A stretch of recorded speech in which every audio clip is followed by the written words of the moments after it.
Hello, I'm Beth, and this is Social Leopards. Today, I'm talking about something that's both universal and also sometimes elusive, and that's the quiet power of human connection. Now, I've touched on this theme before. You might remember episode 53, featuring Ryan Delaney's essay, The Loneliest Era in Human History. That piece made many of us stop mid-scroll and think, that's so true. And before that, way back in episode 23, for anyone who wants to go back and take a listen, there was a conversation with cuddle therapist Keely Shoup, who reminded us that our bodies are fluent in a language most of us have forgotten to speak, and that's the language of platonic touch, and it represents presence and warmth. But today's episode isn't about rehashing any of those ideas. It's about something that's been humming quietly in the background for me ever since. How connection doesn't just happen to us, it's something we create. Now let's start with a statement that humans are wired for connection, not just through conversation, but through eye contact, laughter, the subtle rhythm of shared silences. Keely told me that our bodies can literally calm down in the presence of safety. That's like safe company. Your heart rates start to sink, your breathing slows, cortisol levels drop. It's like our nervous systems recognize, okay, we're safe here. But somewhere along the way, the digital age with its modern conveniences has rewired that instinct. We swapped coffee shops for drive-thrus, friends for followers, and slow Sunday afternoons for algorithm-approved hustle. And I'm not saying that's all bad. Some of it is just life in motion. But I do think it's quietly costing us something important. We're living in a time when you can go an entire week without talking to another human in real time, especially if you work remotely and most of your communication is done via Teams chat or some sort of IM. You can order your groceries, you can pick up your prescriptions, and you can even attend your therapy session without uttering a single out loud word. What's the score for efficiency? Off the charts, no doubt. But how do these tasks rate in the realm of humanity? Maybe a little undercooked. And look, I get it. When life feels overwhelming, isolation can feel easier. Scrolling feels easier. You can convince yourself that you're catching up when really just soothing a low-grade ache for belonging. So let's talk about the things that still matter. Connection doesn't have to be a big, well-planned production. It's not limited to lifelong friendships or deep, soul-bearing conversations over candlelight and jazz music.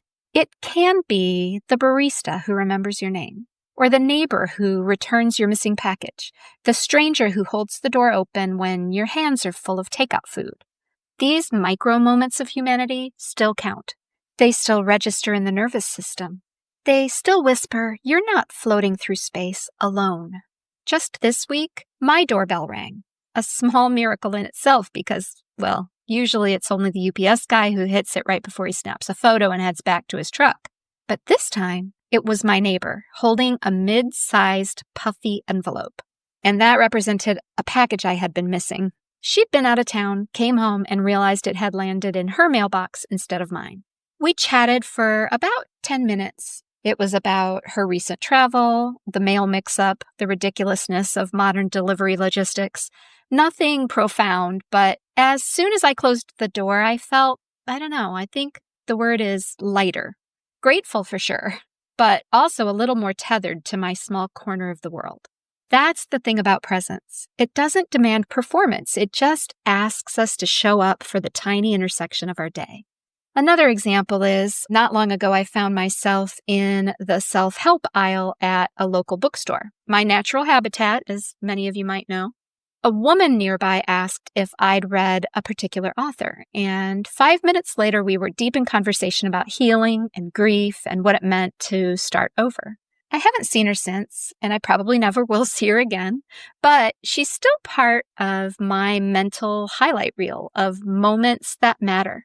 Because connection isn't always about staying. Sometimes it's about seeing, and sometimes seeing and feeling is enough. One of the little lies of adulthood is that connection requires time, the one resource we never seem to have enough of. But here's what I've learned. You can build connection in less than 60 seconds if you're intentional about it.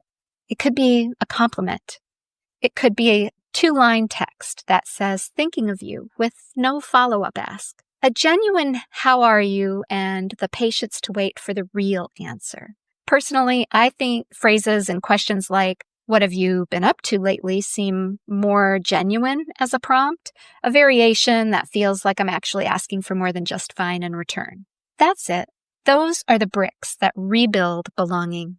We often think of community as something large and organized, book clubs, church groups, block parties, but it actually starts with these small, ordinary gestures that tell another human, I see you.